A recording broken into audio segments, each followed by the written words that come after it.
ராஜு நடிச்சு ரிலீஸ் ஆயிருக்க bun butter jam இப்போ இருக்கிற ஜென்ரேஷன் கொண்டாடக்கூடிய படமாக அமைஞ்சிருக்கா இல்லையான்றதை டீட்டெயிலான ரிவ்யூவில் பார்ப்போம். ரிவ்யூக்கு போகிற முன்னாடி சேனலை மறக்காமல் ஃபாலோ அண்ட் சப்ஸ்கிரைப் பண்ணுங்க அண்ட் வீடியோவை ஷேர் பண்ணிக்கோங்க. இந்த படத்தினுடைய கதை சுருக்கம் என்ன அப்படின்னு கேட்டிங்கன்னா, பேரண்ட்ஸ் 2 பேருமே அரேஞ்ச் பண்ணி லவ் மேரேஜ் பண்ண வைக்கிறாங்க. ஏன்னா இந்த ஜென்ரேஷனே சரியில்லை அப்படின்னு சொல்லிட்டு அவங்களுடைய மைண்ட் செட். ஏன்னா இவங்க வந்து ஒரு பூமர் அம்மா அப்படின்னு சொல்லலாம். ஸோ இந்த பூமர் அம்மா ஒரு மிஷன் எடுக்கிறாங்க. அந்த மிஷன் எடுத்து கம்ப்ளீட் பண்ணாங்க என்ன கதை நோக்கி தான் நகரப்படுது.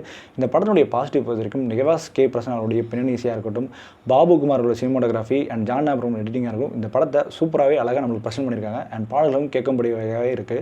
அண்ட் இந்த படத்தினுடைய நரேஷன் பொறுத்த வரைக்கும் இப்போ இருக்கிற ஜென்ரேஷனுக்கு ஏற்ற மாதிரி நரேஷன் இருக்குது. மிக முக்கியமாக இந்த ஜென்ரேஷன் இப்படி தான் அப்படின்ற மாதிரி சொல்லியிருக்காங்க. அதேமாதிரி இந்த ஜென்ரேஷனை ஜஸ்டே பண்ண முடியாதுன்றதுக்கான ப்ரெசன்டேஷன் கொடுக்கப்பட்ட விதம் எனக்கு ரொம்ப நல்லாவே இருந்ததுன்னு தான் சொல்லணும். இந்த படத்தில் காமெடி பிளேஸ்மெண்ட் பட்டாக இருக்கட்டும், இல்லை இந்த படத்தினுடைய காமிக்கல் வே ஆஃப் நரேஷனாக இருக்கட்டும், ரசிக்கக்கூடிய வகையிலே இருந்தது. அண்ட் இந்த படத்தை பொறுத்த வரைக்கும் ராஜு அவரோட நடிப்பு ரொம்ப கேஷுவலாக ரொம்ப நீட்டாக நடிச்சுட்டு போயிட்டே இருக்காரு. தாண்டி மற்ற கோ ஆக்டர்ஸாக இருக்கட்டும் அண்ட் சரண்யா பொன்னன், தேவதர்ஷினி இவங்க 2 பேர் தான் இந்த படத்துடைய மெயின் பில்லர் கூட சொல்லலாம். இவங்களோட காமிக்கல் வே ஆஃப் நடிப்பு ரொம்பவே நல்லா இருந்தது.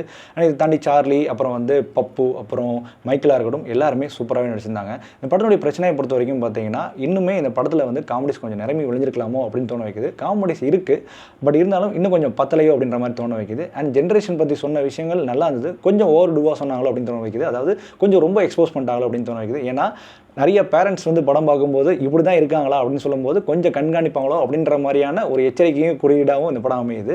ஸோ மொத்தத்தில் இந்த பன் பட்டர் ஜாம் டேஸ்ட் எப்படின்னு கேட்டிங்கன்னா நல்லா டேஸ்டியாக தான் இருக்குது. ஒரு ஒன் டைம் வாட்சபிளான படமாகவும் அமையுது. ஸோ இந்த மாதிரியான மூவி ரிவ்யூஸ்க்கு மூவி ரெகக்னேஷனுக்கு நம்ம சேனலை தொடர்ந்து ஃபாலோ பண்ணிக்கோங்க.